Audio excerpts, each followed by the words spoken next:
Ashley, welcome to the Hidden Why podcast. Great to have you here today. Thank you so much. I'm delighted to be here. No, it's awesome. Whereabouts? You're in Guatemala, did you say? Yes, I divide my time between Guatemala and New Hampshire. So I am from the United States and I lived in New Hampshire for 25 years, but it's very cold there. And so Guatemala has much nicer temperatures. Okay.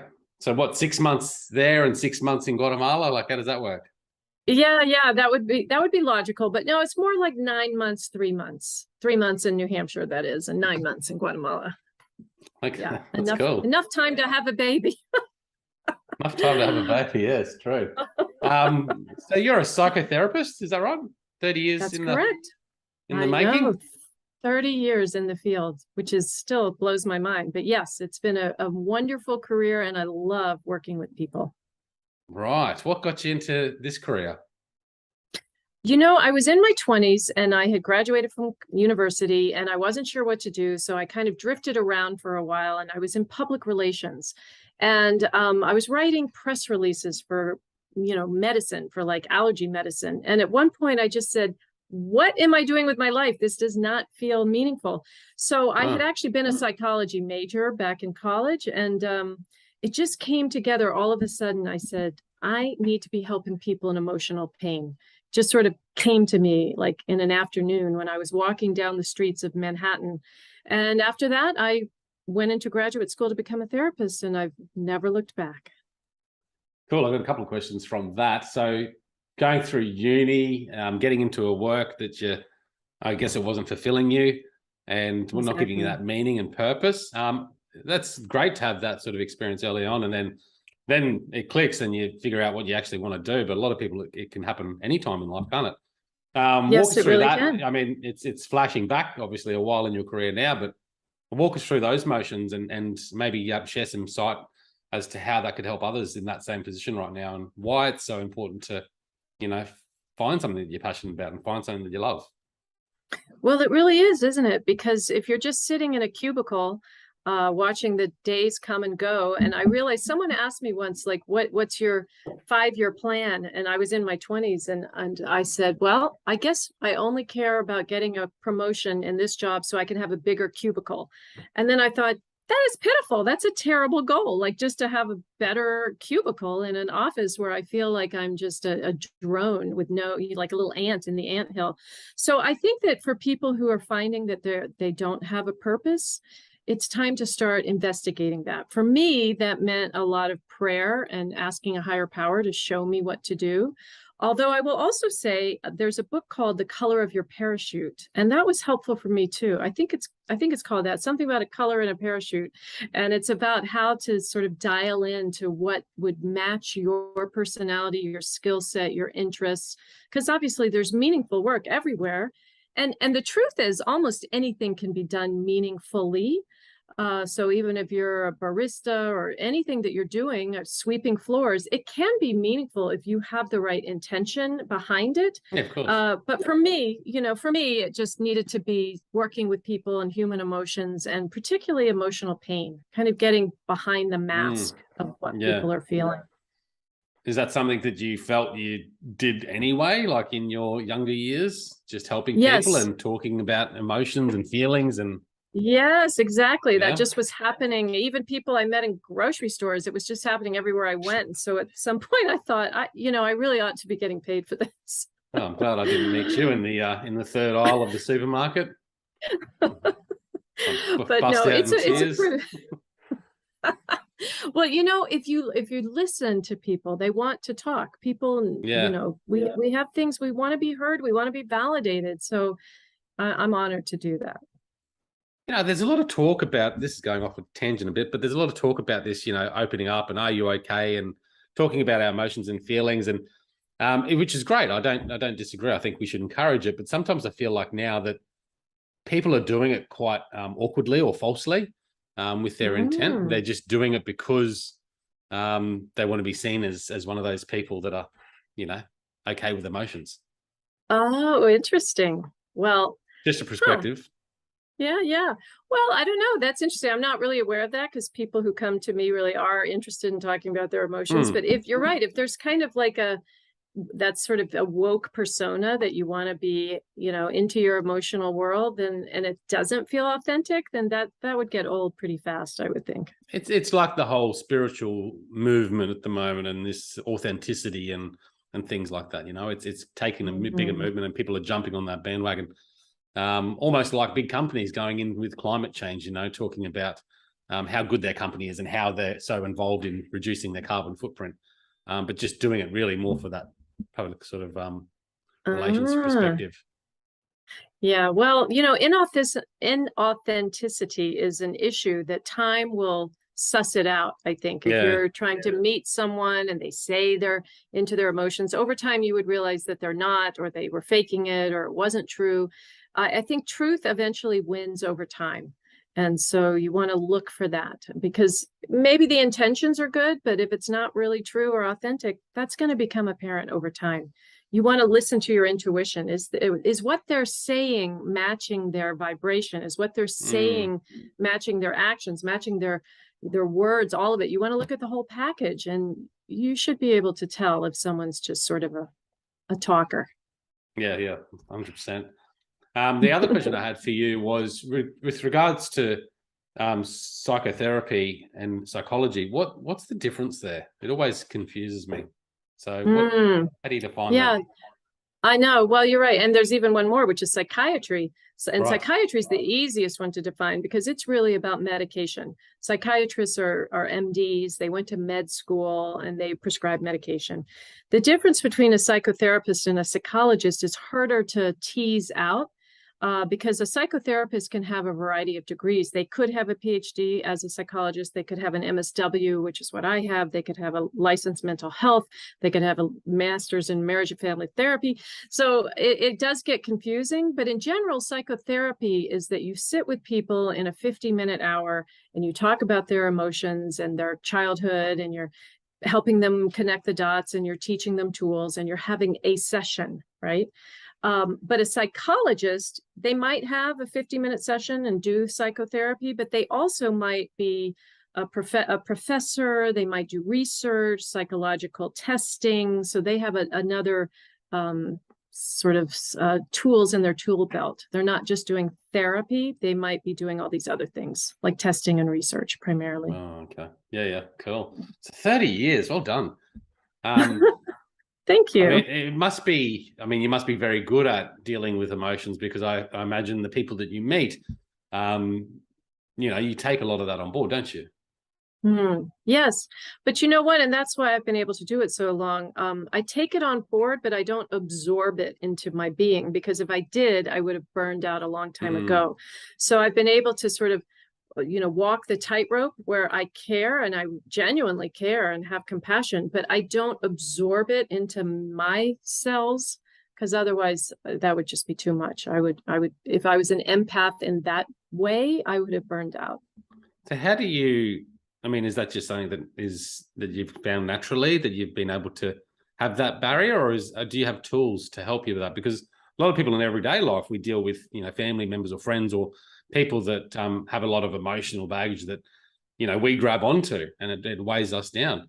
So you might have some tools that might allow us to put up those, not barriers necessarily. That sounds terrible, but yeah, barrier is a strong word.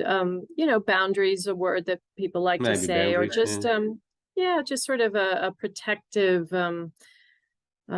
self-care. Shield's too strong too, but you know what we're getting to, this sort of permeable thing. For me, I'm a meditator, and I also really take on my spiritual practices carefully. So that might involve chanting and praying and meditating and reading spiritual literature, and really keeping myself in sort of alignment with what I consider my higher power. So I know that it's not really coming from me. I'm trying to get my ego out of the way and just let spirit come in. So what sort of meditations do you do, or how does that look in your daily life? Well, I teach people about meditation, and I love to recommend an app. It's a free app. It's called Insight Timer. Insight Timer.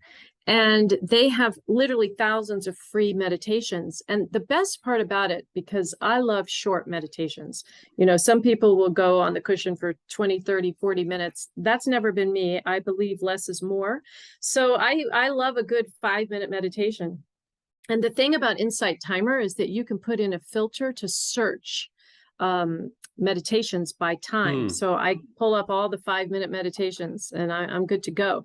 Now, the thing about Insight Timer is some of them will just have background music, and some of them will have actual a voice that guides you to imagine something or go somewhere in your mind. And others will just have a timed silence. So you have a variety of tools that you can access. And the classic meditation, of course, is just to follow your breathing and to stay with that, sort of counting to 10 in the inhale and counting to 10 in the exhale. That could sometimes work. I find that a little harder to stay focused. I like mantras where I'm just repeating a mantra over and over again, like Om Namah Shivaya is a classic mantra. It's Om Namah Shivaya. O-M, Nama, N-A-M-A, and Shivaya, S-H-I-V-A-Y-A. And it's about just, I bow to the infinite, basically. And but it's an ancient yogic Hindi mantra that just has a lot of power in it. Okay. Do you meditate? I do. I've been doing, I've mixed it up all the time, because you sort of, I don't know, I kind of get complacent and bored, and so I'm one of those people that have to change things. So right now I do Wim Hof style breathing meditation because I just listened to his book and I found that quite insightful. And it's basically you're just doing these deep breaths. So it's not only meditative in its purpose, but it's also breath work as well. So I sit there and you do 40 breaths, big breaths in and out, and then you hold your breath for a minute out. A minute or more. I can sort of get up to close to almost 2 minutes now. That's long. Wow. And then you breathe back in and hold your breath for another 20 seconds, and then you do it again a few times, that whole routine. But because you're sitting there breathing, you're just focusing on your breath naturally, and your mind wanders, of course, but often you can bring it back in because they are big breaths. Wow, that's awesome. Well, I agree with you about switching it up, and that's why Insight Timer is so nice, because you could just try different ones and it's not as stagnant. You want to shake it up. We seek novelty. That's Insight Timer, INSIGHT Timer meditation. I just downloaded the app here, so free app, 52,000 users. There you go, nice tool for your tool belt, guys. Check it out. So let's talk about your book. You've just published. It came out this year. Yes, I wrote it during the pandemic in Guatemala. It's actually my 10th book. 10th book, yeah, well done. It's crazy. It's called Light After Loss, a spiritual guide for comfort, hope, and healing. And it's your 10th book. That's cool. How's it all going? It's going very well. I get to talk to people like you who I wouldn't have otherwise met as I go around doing some podcast interviews. This book, my very first book, so back as I was telling you about in New York City, when I was having this sort of existential crisis, what am I going to do? It also eventually led me to, for some reason, I actually can't even answer exactly why, but I was sort of guided to write a book about loss. And that was my first book, and it was called Transcending Loss. And turns out all these years later, 25, almost 30 years later, I write another grief book, Light After Loss. And I really didn't think I had anything left to say. I thought I had kind of said it back in Transcending Loss, and also Hope and Healing for Transcending Loss, which I wrote 6 years ago. It's a daily reader. Anyway, when the pandemic came in Guatemala, we were completely shut down for 6 months. The airports closed. You couldn't go in or out. And we had these curfews over the weekend where you were not allowed to leave your house from Friday afternoon to Monday morning. You literally could not leave your home. And this went on for almost 6 months. So I just had more time on my hands, basically. And I thought, I need to write another book. So it came out. I like that, taking an opportunity out of the madness that was, that a lot of people would have just got, down themselves with. You've looked at it on the bright side. It's because of the meditation, right? It's because of the meditation. Maybe, it keeps you anchored in the storm, or it does for me. So anyway, this book is specifically looking at how to bring spirituality to the grieving process and how that can make it, I would say, more bearable, because it's still very painful, but it makes the unbearable more bearable. Mm-hmm. Okay. Is this something that wasn't triggered by a loss yourself, or is this just, I imagine in your line of work, you deal with a lot of people that are grieving, and that's probably most oftentimes their pain points and why they're perhaps down, because grief and losing someone close to you can last for a long time if you don't have the tools to deal with it. Well, first of all, it's inevitable. We're all going to lose people we love, because that's the nature of being alive. But yes, it wasn't an individual loss per se for me that led me. It's, who knows? It could have been past life losses. I don't really know. I just know that I felt the call to work with grievers and had a real sympathy for what they were going through, especially tragic losses. And by that, I mean, obviously, accidents and illnesses and people dying under the age of 70, let's say, children dying, young people dying. But let's see, where was I going with that, Lee? No, I'm not too sure. How you came about writing it, I suppose. And oh, yes. So it wasn't a major loss of my own. It was just more the sense that I've been hearing these stories for so long and working with people and recognizing that a couple of things. First of all, the journey of grieving a major loss doesn't really end. And it just is something that you learn to live with and learn to manage. And that's especially true for people with these tragic losses that I'm describing, that you don't just get over that. You learn to live with it. And the other important point that I like to share with people is that love is stronger than death. And so even though this person you love has left the planet in physical form, you're still connected to them. You're still in relationship with them. You're still connected spiritually and emotionally. And the love is always embedded within you. So the more you can turn to that, the easier your journey is going to be. Yeah. Okay. Interesting. So the loss of someone never ends, then, you're saying, like the grief for that always is with you. To some degree. Yeah. Now, it doesn't mean that you're necessarily in acute grief all the time. And acute grief might look like after the first year of losing someone you love, where maybe you're crying a lot, you're confused, you have trouble, cognitive impairment, you're having trouble thinking, focusing, concentrating. That kind of thing is very, very normal. That's not going to be ongoing necessarily, but you will have something, what I call grief bursts, that they will come at different times, where the grief just bursts through and it feels raw, even though it might have been 10 years or 20 years or 30 years since you lost your loved one. So that's not unusual. And it might come around a holiday or an anniversary, a birthday, a death day, that you're going to have an emotional response to the fact that they're not here anymore, even though you're still in relationship. Okay. And you talk about spiritual healing. With that said, is it a religious approach? Like, are you Catholic, or are you just spiritual generally? Like, how do we focus on that? Because everyone's got their own beliefs, I guess, around that. Exactly. And no, this is, I actually really intentionally went about this to not make it religious, because I don't want people who say they aren't religious to feel alienated. So no, I'm not Catholic, and I'm a big believer in, I guess I would just call source, spirit, and a generalized spirituality.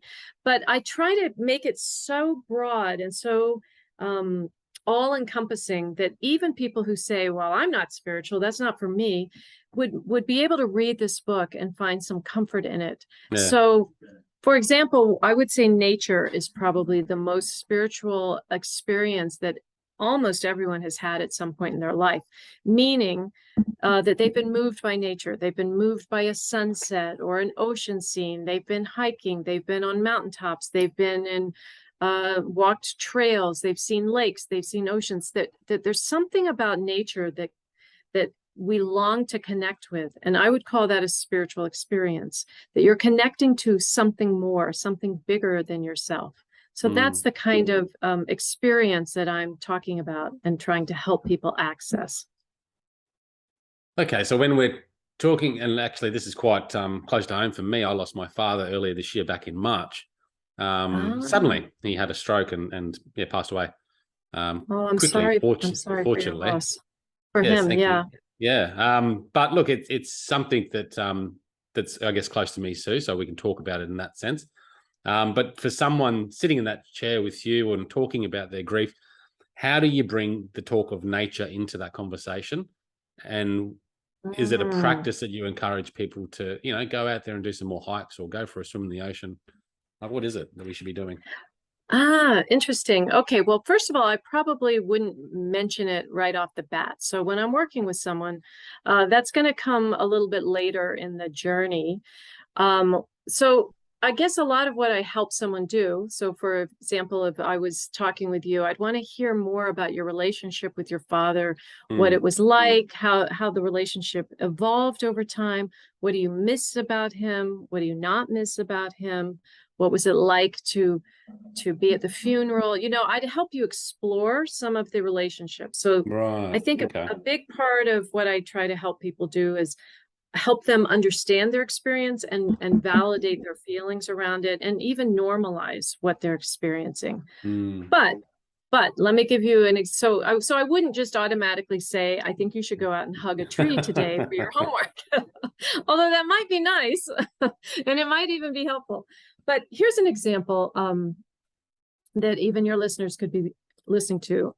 So I want you to think about losing your father for right now, or if any of your listeners, I want you to think about losing someone you love, about what their absence means to you, that you can never talk to them again, that they are gone off this planet, that you can't pick up a phone and talk to them, that think about the things that you miss that you can never have anymore, and focus for a minute on the absence. And notice what that feels like in your body.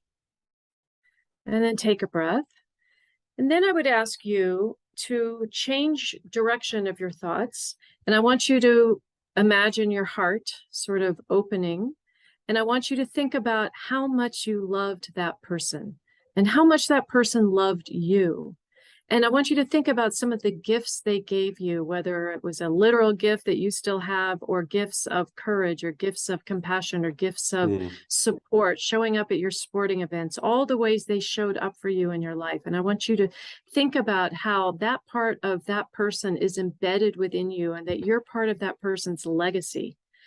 And I want you to see how that feels in your body. And hopefully it's a different experience. When you focus on absence versus presence, you get a different experience. Yeah. So it's not so much, almost got me to tears. It's not so much letting go then of or disregarding that absence feeling that we have. It's about understanding that and acknowledging that, but then also bringing into the table the presence that still exists, and everything that you've got to be grateful for about that presence, because it's still with you, even after you lose someone. You've still got all that memory and all that love within that will never go away. That's right. That will never go away. That's exactly right. And so that kind of experience is what I call a light shift. And in my book, Light After Loss, I write about a lot of different ways to make that shift. So you're shifting out of the pain and the sorrow and the absence, which you have to feel, by the way. And yet, again and again, shifting to the sense of love, the sense of compassion that you're developing potentially for yourself, and a sense of connection to this something more, which may be through nature. So I try to help people see that you're on a journey now. You're on a journey that has been accelerated, perhaps even, by this loss, as you get to know your new self in the world in this way. Right. And I guess in those times, whether it's, soon after or 10 years after, where you have those, what do you call it? Bursts. That's right. The grief bursts. Grief bursts. You could use that practice, that life shift, because you probably feel that absence, then you can start think about and then bring in that presence that's actually there. Right. And I often will ask people, here's a bargain for you. I can wave a wand and take away your pain. You'll never feel sad or angry or sorrowful. You won't long for them. You won't miss them. You'll feel no anxiety or sadness or anger ever again regarding this issue. But the catch is that I'm going to erase your memories, and you never knew that person. That person was not your father. For example, you never knew him, you never met him, he never came into your life, you never got to know him. He had no bearing in your life at all. Would you want that bargain? And most people will say no, that they are so happy they knew that person, even if there were conflicts, because that's the other thing. No relationships are perfect. No relationships are conflict free. So even knowing that there might have been stuff or unfinished business, you would still probably choose to have known and loved that person, even if it means you're feeling sad now. Yeah, that's cool. I like that. Huh. Okay, so talk to us more about practices that can help us through this grieving process. I mean, that's a great life shift, and I assume you have many different sort of thoughts, but have you got a few others that you think are quite useful for grief? Yeah. Well, I certainly believe in honoring what I call angelversaries. And so an angelversary is an anniversary of the death date. And so a light shift would be on the angelversary to do something to honor that person. And maybe that's donate some money to a cause that you care about or your person cared about. Maybe it's doing some volunteer work. Maybe it's doing a random act of kindness for someone. Maybe it's donating a book to a library, but that you do something specifically to honor their memory. And this has the added bonus of just being some kind of good energy in the world, that you're taking something that was hard and painful and sad for you, and you're basically alchemizing it into something good in the world. And so you have that kind of practice every year, once a year, where you're going to do something to honor their memory. Yeah, okay. I like that one. Have you seen any interesting practices through people doing that, or? Yeah, one I really like is a random act of kindness. And so she had a very tragic loss. Her daughter had died, and she literally had cards made up with the picture of her daughter, picture of her face, her smiling little face, and said something like, this card entitles you to a random act of kindness. I don't remember exactly what it said, but she would go put them around like in grocery stores under cereal boxes where people would find them, to try to stimulate other people doing random acts of kindness. So as I think of it, she must have done it. This is how it went. I think she paid for someone's food in a restaurant and then handed them the card. So she would do a random act of kindness and then hand the card to them so they would know it was in honor of that stranger's daughter, and then it would invite them to do a random act of kindness as well, to sort of continue the chain of goodwill. So I thought that was pretty clever. Okay, that is a real nice one, isn't it? And what about gratitude? I know you talk a lot about gratitude. Yes. What is gratitude? How does it work? Well, gratitude, as you know, is just a very powerful goodwill emotion. And so it's also a kind of light shift where you would start to look back and be grateful for the things that your person did in your life, for the ways they touched you, kind of like that magic question I asked of, would you give all that up if it meant you didn't feel the pain? And most people say no, because there is so much gratitude. So shifting your attention again and again and again and again on what you're grateful for, what it does is it creates new neural pathways in the brain. And this is a good thing. So we know from neuroplasticity that the brain is actually quite malleable and is receptive to new patterns. So if you have a pattern of always being angry, that's what you're going to strengthen. If you have a pattern of always, or not always, but again and again trying to be grateful for things, that's a new pattern that just makes you feel better and helps you have more joy in the world. And it might even allow you to feel more connected to your loved one. So the other thing I want to mention is that writing letters to your loved one can be a powerful experience. And I'll tell you about what's called automatic writing. You use your dominant hand. So for example, for me, I'm right-handed. You write to your person. Maybe for you, you write to your father in your right hand. You tell them about how you're doing, what you miss, any questions you have, what your life is like without him. And then either at the same time, in the same sitting session, so to speak, or maybe even the next day, you have him write you back. And you're sort of taking dictation, if you will, with your left hand, your non-dominant hand, and you're allowing some sort of channel to come through you. So it kind of sounds weird, but if you're open to the process, that he's going to answer you through a letter to you from him. I've had people do automatic writing for years with their loved one, as a means of communication, as a means of staying in touch, and even as a means of taking care of unfinished business. Like maybe you never got to tell your person something, or you wished you had always said. So say it in a letter and have them write you back. It can be very, very powerful. And what's the idea with using the non-dominant hand to write the letter back? Because I reckon you wouldn't be able to read it. I know. You have to go really slow and carefully. And the idea is to try to get your mind out of the way, because your mind is trying to work on the letters and is concentrated. So it's like the spirit can bypass into the letter because your mind is focused on trying to form the writing.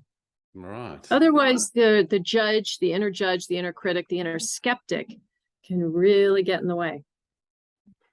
There's some really good practices. Gratitude, I mean, not just in the grieving process, but for anything in life, isn't it? I mean, you talk about creating those neural pathways of gratitude and how good it can make you feel. If you have an angry moment or, sad moment or whatever it might be, you can sometimes just flip the switch. And I don't know if you call that a light shift moment, but just flip it around and think about what's good about the situation, perhaps, or what's good in life, Yes, or what's not. If what's the invitation in the situation? How can you grow? And I think gratitude often gets confused that it should be big things, which are also important, but things like your health and your job and your relationships. But it can also be very, very simple. Like, I'm really grateful for the internet right now, that we can communicate like this. You're in Australia, I'm in Guatemala. That's crazy. Or I'm grateful for electricity. I'm grateful when water comes out of the tap when I turn on the water. I'm grateful for indoor plumbing. I'm grateful that my hand moves so I can type. So to really get down into very small and basic gratitude practices for the most simple things. Yeah, and it matters. I mean, I interview a lot of people about gratitude and I walk away and then I start to, incorporate it, and then it sort of just becomes complacent. I suppose you get busy in life, don't you? You don't think about those things.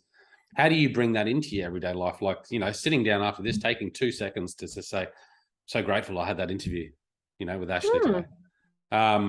Is there a method for you? I'm grateful too. Well, I would say having a practice at a particular time in a day can be really helpful. And for, most people, it's at night.